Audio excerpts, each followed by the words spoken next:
Praise the Lord. ന്യായാധിപന്മാർ 18 അധ്യായം 1 മുതൽ 31 വരെയുള്ള തിരുവചനങ്ങൾ. അക്കാലത്ത് ഇസ്രായേലിൽ രാജാവില്ലായിരുന്നു.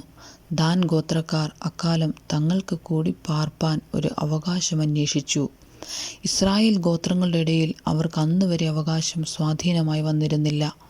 അങ്ങനെയിരിക്കെ ദേശം ഉറ്റുനോക്കി പരിശോധിക്കേണ്ടതിന് ധാന്യർ തങ്ങളുടെ ഗോത്രത്തിൽ നിന്ന് കൂട്ടത്തിൽ പരാക്രമശാലികളായ 5 പേരെ സോരയിൽ നിന്നും എസ്തോയിൽ നിന്നും അയച്ചു. അവരോട്, നിങ്ങൾ ചെന്ന് ദേശം ശോധന ചെയ്യുവീൻ എന്ന് പറഞ്ഞു.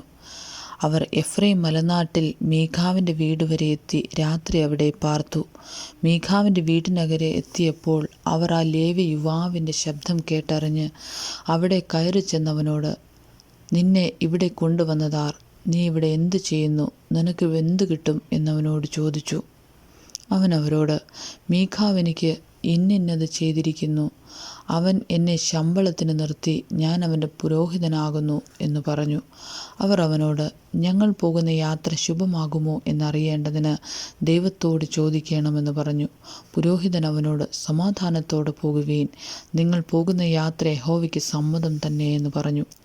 അങ്ങനെ ആ 5 പുരുഷന്മാരും പുറപ്പെട്ട് ലയീശിലേക്ക് ചെന്നു.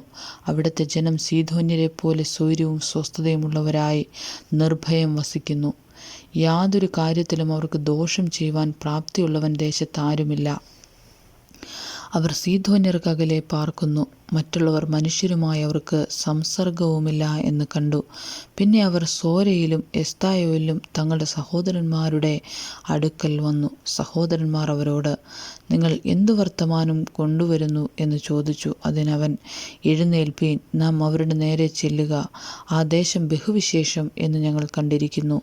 നിങ്ങൾ അനങ്ങാതിരിക്കുന്നത് എന്ത്? ആ ദേശം കൈവശമാക്കേണ്ടതിന് പോകുവാൻ മടിക്കരുത്. നിങ്ങൾ ചെല്ലുമ്പോൾ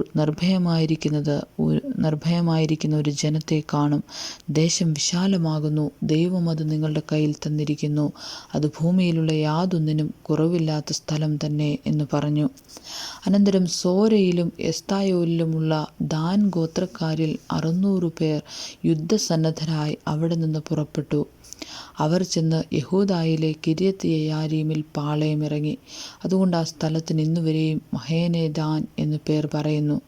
അത് കിര്യത്ത്യെയാരീമിൻ്റെ പിൻവശത്തിരിക്കുന്നു. അവിടെ നിന്ന് അവർ എഫ്രൈം മലനാട്ടിലേക്ക് ചെന്ന് മീഖാവിൻ്റെ വീട്ടിനരികെ എത്തി. അപ്പോൾ ലയീസ് ദേശം ഉറ്റുനോക്കുവാൻ പോയിരുന്ന ആ 5 പുരുഷന്മാരും തങ്ങളുടെ സഹോദരന്മാരോട്, ഈ വീടുകളിൽ ഒരു ഏഫോദും ഒരു ഗൃഹബിംബവും കൊത്തുപണിയും വാർപ്പുപണിയുമായ ഒരു വിഗ്രഹവുമുണ്ട് എന്നറിഞ്ഞുവോ? ആകയാൽ നിങ്ങൾ ചെയ്യേണ്ടത് എന്തെന്ന് വിചാരിച്ചു കൊള്ളുവീൻ. അവർ അങ്ങോട്ട് തിരിഞ്ഞ് മീഖാവിൻ്റെ വീടിനോട് ചേർന്ന ലേവ്യ യുവാവിൻ്റെ വീട്ടിൽ ചെന്ന് അവനോട് കുശലം ചോദിച്ചു.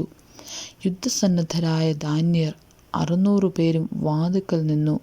ദേശം ഉറ്റുനോക്കുവാൻ പോയിരുന്നവർ 5 പേരും അകത്ത് കടന്ന് കൊത്തുപണിയായ വിഗ്രഹവും ഏഫോദും ഗൃഹബിംബവും വാർപ്പുപണിയായ വിഗ്രഹവും എടുത്തു.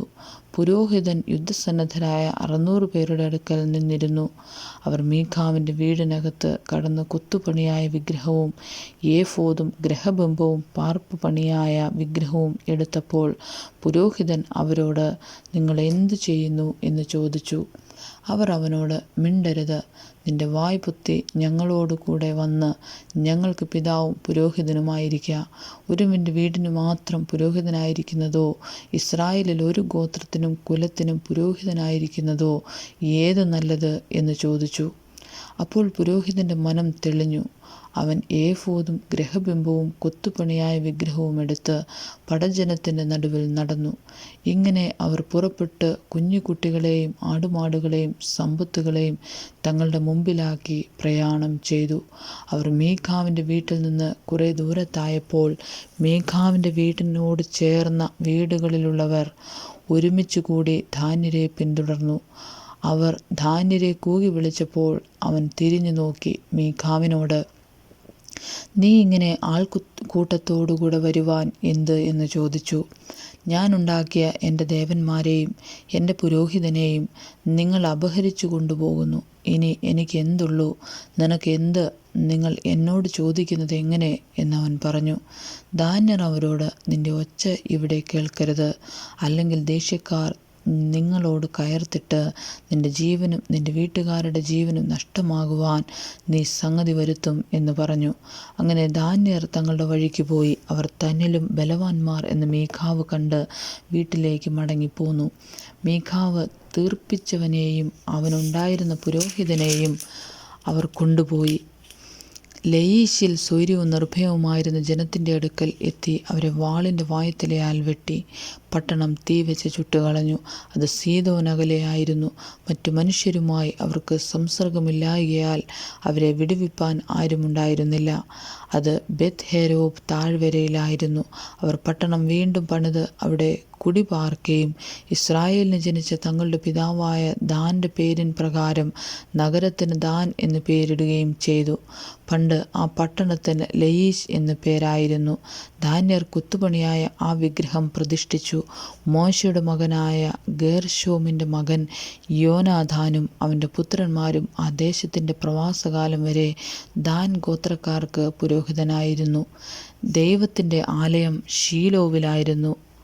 ആയിരുന്ന കാലത്തൊക്കെയും മീഖാവ് തീർപ്പിച്ച വിഗ്രഹം അവർ വെച്ച് പൂജിച്ചു പോന്നു. ആമേൻ.